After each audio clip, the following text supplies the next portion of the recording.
Hindi pa yun ang final na aming magiging action.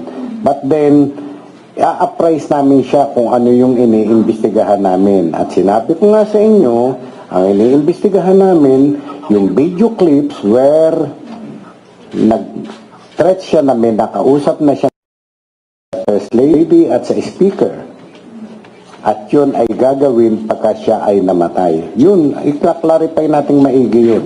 Now, may claim din siya na there is a threat on her life.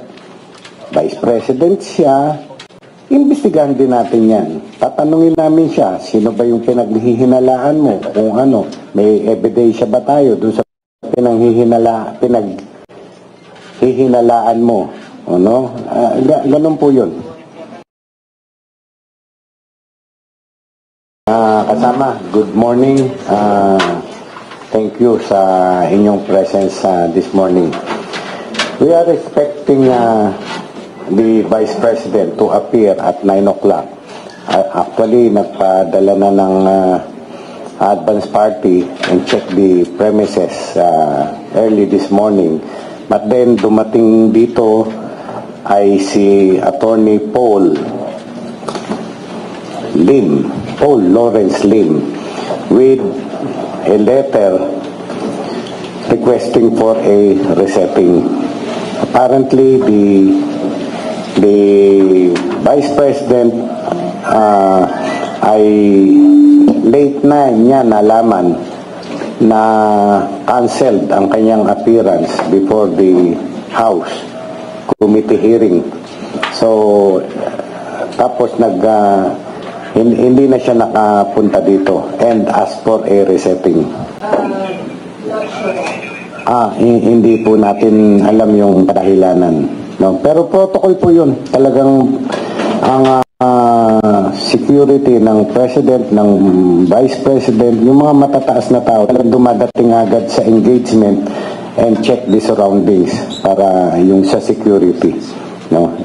Wala pong wala pong question dun. Next is, meron siyang request, a clear copy of the complaint filed against her, the documents initiated sa investigation, at yung mga possible questions na aming itatanong sa kanya. No? We will comply with her request dahil sa due process, no? Out of respect, dahil siya ay pangalawang pinakamataas na opisyal ng ating bayan. We will comply with her request. Baka mamayang hapon lang makakomply na kami, no? Bibigyan na siya ng listahan ng possible question.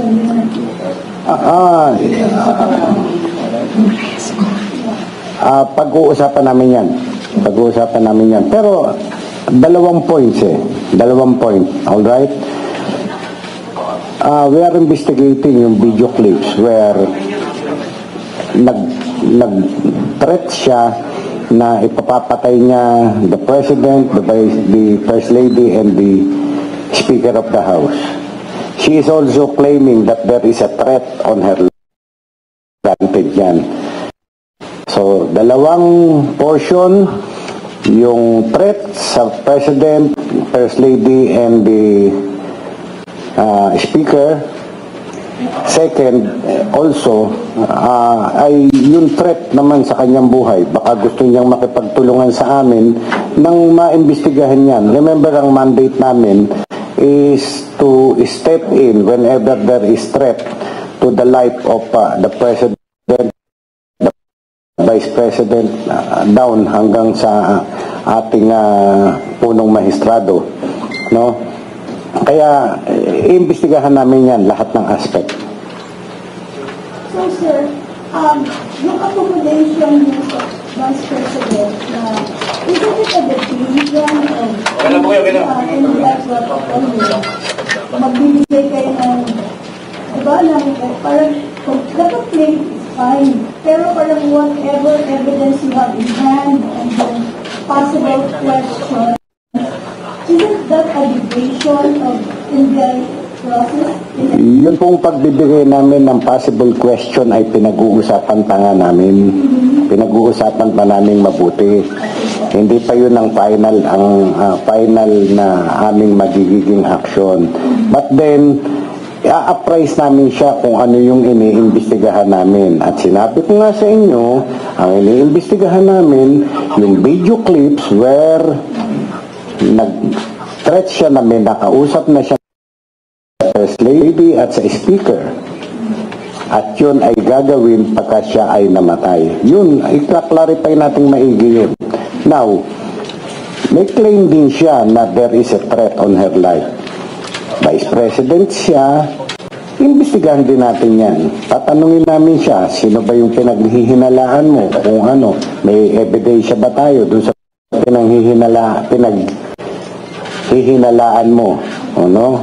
Ganun po yun.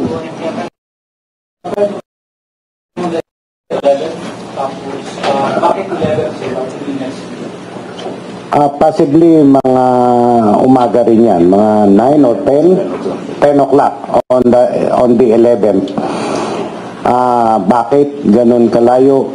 Para mabigyan siya ng pagkakataon na mag-prepare. And also, we will, in the interim, susubpina na namin. Mamaya, isa-serve na ang subpina dun sa mga nag-attend dun sa video clip na identified na namin. No, isusupina namin sila, mag-shed light, tanungin namin kung nangyari yun, in their presence, nagtatanong sila, yun, surrounding those matters, litrato, no. Yung mga nag-ask ng question, yung mga nakipag-participate, pero yung nandun lang, nasa Zoom meeting lang, nakanganga lang na ganyan, hindi na namin isusubpina yun. Okay. Ilang po yung total na in-expect natin? Siguro mga 10, 12, like that. So, sir, you were able to secure the original Zoom? Yes, na-authenticate na namin yun. We found out that the same is not AI generated. It is it's not deepfake, authentic, no? Ayon sa aming forensic investigator. And we have already requested the Facebook to preserve it. So, sir, how many yung identified and how many yung participants? Marami yun actually. Marami. More than 20 ang participants doon. But then, sabi ko nga sa inyo, some of them ay nandun like now. Nandyan lang kayo. Ano naman kasalanan nyo kung ako'y gumagawa ng krimen? Wala, nandyan lang kayo. So, yung mga actively participated in that video clip, nagtanong, nagsalita, yung gano'n, yun lamang ang aming iimbitahan. Will they be charged? Those who ask? No. Hindi naman. Tatanungin lang namin sila na yung surroundings na bakit nangyari yun, ba't nagkaroon na nun si Vice President, ganyan. Director, kasi ang sabi kasi ni VP Sara nung isang araw, well documented at parang ang pressure, ongoing pa rin yung press sa kanya at sa pamilya niya. Alright. Kung sa December 11 pa yung magiging hearing, paano matutugunan yung press? Hindi ba dapat mayroong urgency na matugunan yung press sa kanya? Nasa sa kanya po yun eh. Kung gusto niya, mauna, pumunta agad sila dito and file a formal complaint kung sino yung nirereklamo nilang tao.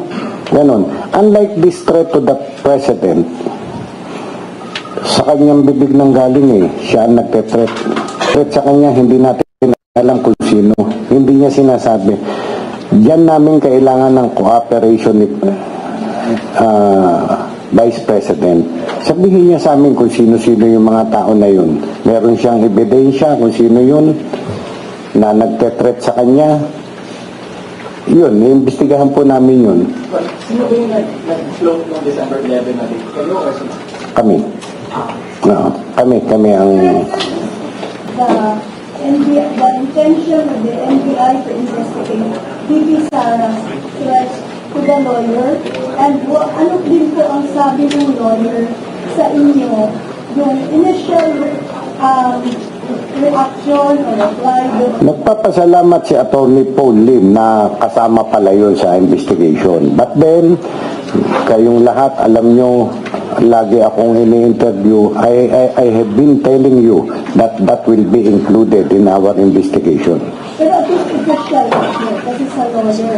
Yes, You okay. ask for like any official reply na yung initial na sinabi nyo na sino yung for the operation and for the yung sino yung possible suspects dun sa threats niya, yung gano'n, meron yung ba kayong pinagay sa lawyer? Yes, sinabi namin sa lawyer na dapat nakipagtulungan sa amin si Vice President para maimbestigahan yung threat naman sa kanyang buhay. Okay. Kasama natin siya sa ulat.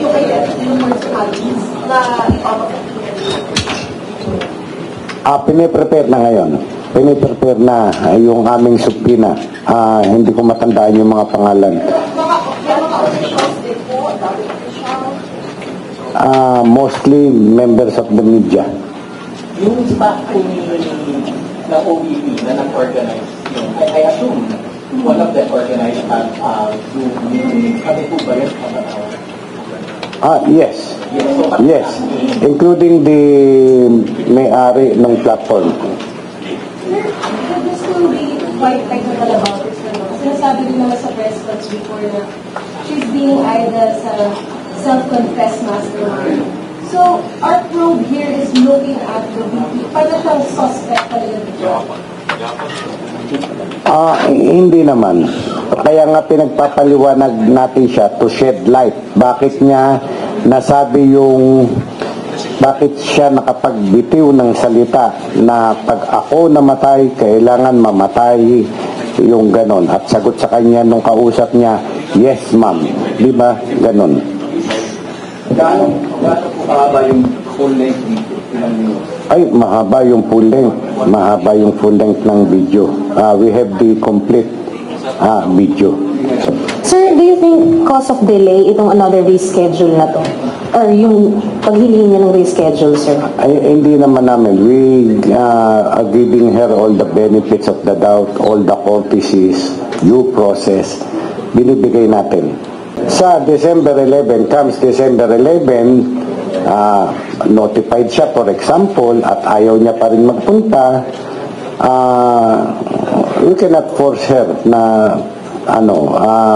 kung wala pa rin siyang pasabi. Maraming reason baka naman may reason kung bakit hindi na naman makakarating. Depende po sa reason, no? Pero pwede po siyang humingi ng another reschedule. Hindi natin masabi. We'll cross the bridge when we get there. Sa December 11 po, kasama na rin yung 20 plus na kasabay na yung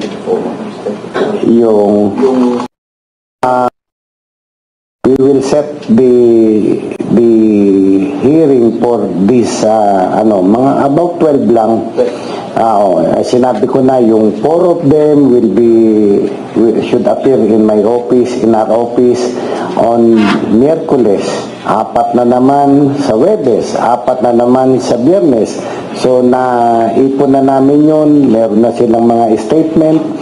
So kaya next week, December 11 ay para sa unang Vice President naman. Sorry, makulat na.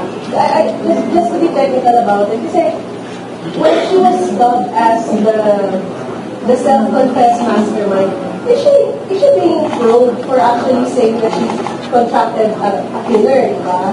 So is she a hostile witness against her own self, or is she a suspect? Parang, when she appears here, ano exactly siya? Eksakto na tatanungin namin siya bakit siya nag-declare ng ganun. Di ba? Siya nagsalita nun Si BP nagsalita nun. Ang hinihingi lang namin, justification, bakit nasabi mo yan? Reason, bakit nasabi mo yan? Anong background, bakit nasabi mo yan? Lahat, tatanungin namin sa kanya. Well, that matter of impeachment, hindi sa amin yan. Nasa House yan. Remember that impeachment ay nag-i-initiate yan sa House of Representatives. Sa amin ay yung, sabihin na natin, criminal aspect. Yun lamang po. So if there's a probable cause, pwede po siyang ma-arrest at ma-arrest. Ganito po, kami po ay fact-finding lamang. Ang NBI ay mag-iimbestiga lamang ng facts. Yung facts na yun na mag-gather namin lahat, including documentary evidence, testimonial evidence, ipapasa po namin yan sa prosecution service ng DOJ. Now, the DOJ will determine whether there is prima facie evidence that may result to conviction. Magsasampa sila ng kaso. Kung wala naman silang at yung ebidensya namin na pinaresenta sa kanila ay kulang, hindi tama, pwede nilang i-dismiss ang kaso. Hindi po natin alam. Yes, the Vice President is not immune from suit. The others may ask. Hindi siya immune from suit. There are already jurisprudence on that matter, like the former Vice President has been charged. Sir, sinabi po ni Vice President Sara Donnelly na hindi daw po actionable yung threat na yun. It will not hold water. Hindi daw po active threat ito kasi hindi naman daw pinutali sa yan nga ang pinag-aaralan naming mabuti kung tama ba yung sinasabi ni BP versus dun sa evidence naming hawak at kung ano yung sinasabi ng batas. Dun lamang po kami. Okay. Yung anti-terror daw sa playbook ng gobyerno po, Director, yun daw po yung parang ginawa ng dating Kong Dennis. Your reaction? Una, hindi pa ako director noon nung mangyari yun. Pangalawa, nag-base lang, siyempre. Ang NBI, nag-base lang dun sa mga ebidensya na naipresenta and what is again provided by the anti-terror law. Yun lang, sinusundan lang namin yun. Remember na kami sumusunod lamang dun sa batas, kung anong sinasaad ng batas. Ay, siyempre, matter of defense na naman yan ni BP Sara, pero lahat naman tayo nakapanood nung threatening video clip. So, dun lang kami nagpa-pound. Yes, please. Sir, clarification ng po, yung BP lang sa makakapunta dito kasi nalaman na pala was not stated in the letter or it was relayed by the lawyer? Yes, relate, our client will not be able to appear at our scheduled investigation 29 November as she will be attending to office matters requiring her urgent attention as a consequence of the ongoing House of Representative Committee on Good Government and Public Accountability inquiry into the office of the Vice President, blah, blah, blah. Sa letter? Nasa letter. Nasa letter. Sir, ano po nangyayari kapag next-stick tayo si BP sa December 11? Depende nga kung anong magiging reason niya naman on that day. So then, is this the first time that NBI is investigating the Vice President? Is she the highest ranking official investigated? Kung hindi ako nagkakamali, ay this is the first time. Owner lang ang tatanggapin na. Or may iba pang mga... Marami nga yung mga nag-join nga dun, including the owner of the platform. Zoom. Yeah. Sa Facebook wala. Facebook. Kasama rin. Sir, could you explain the people behind the platform Zoom or the Zoom account owner that posted that Yung Zoom account owner. Yun, account owner. And someone from the office present na nag-send ng link. parang ganon. Yes. Question lang, what if those people fail to appear before the election? Titignan natin kung may sanction ba, pag-aaralan namin. And this will all happen before December 11. Yes. Ngayon, ano siya yung magiging effect ng pagdating sa Duterte? And also, what if hindi dumating sa members of the media and the staff who participated in this meeting? Mabagal po ba yung investigation? Yun nga, sabi ko sa inyo, pagka walang justifiable reason, bakit hindi makaka-appear, we will proceed. Tapusin na namin yung investigation based on what we are holding, yung evidence na hawak namin. Pero kung may justifiable reason, we will maluwag naman tayo dyan. Hindi naman tayo nang iipit ng tao eh. Ang gusto natin yung katotohanan, maliwanagan ng sambayanan. Ganun po. Lahat ng anggulo tinitignan namin. Lahat ng anggulo pinag-aaralan namin. So, hindi pa ako makapagsabi agad ngayon na grave threat, anti-terror law, hindi pa. Depende po sa final evidence that we may gather.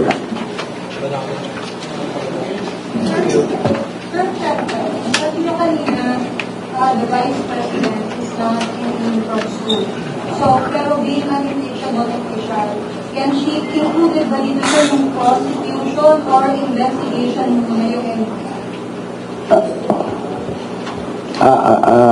yung matter of impeachment, bahala dyan ng Congress.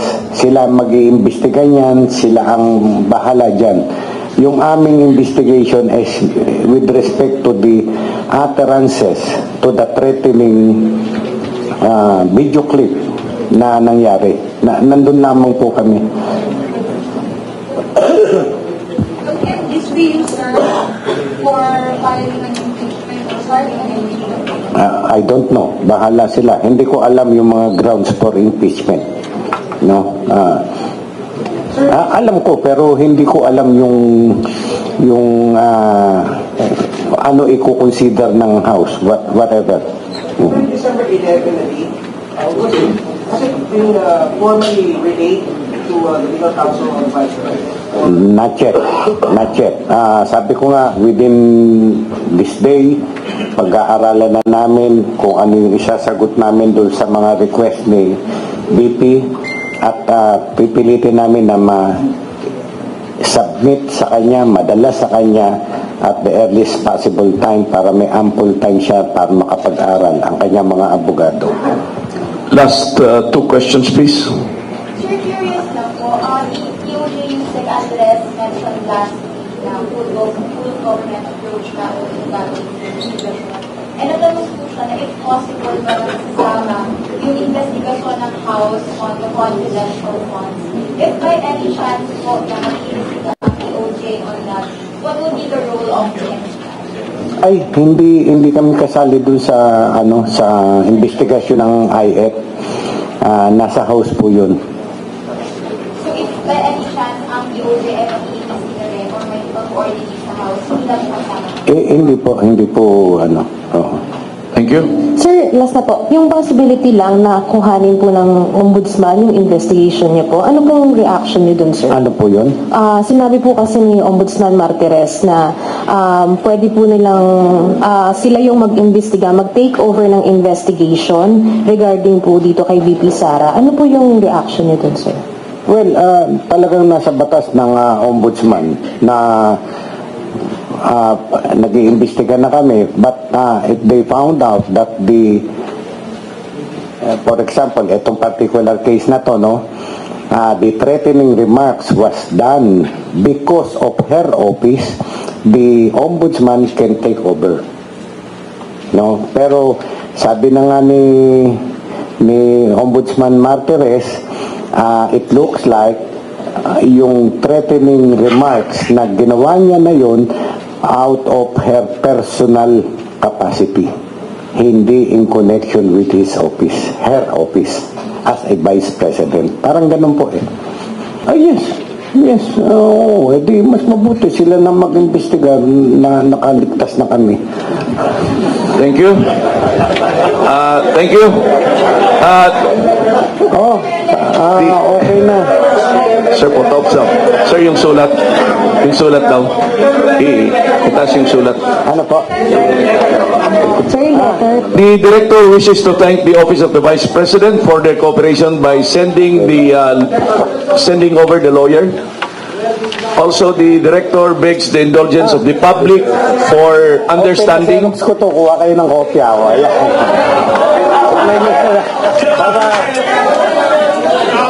Ikunan nyo na lang ng litrato. Oh. Salamat dong ha. Kape ka na lang doon mamaya dong ha.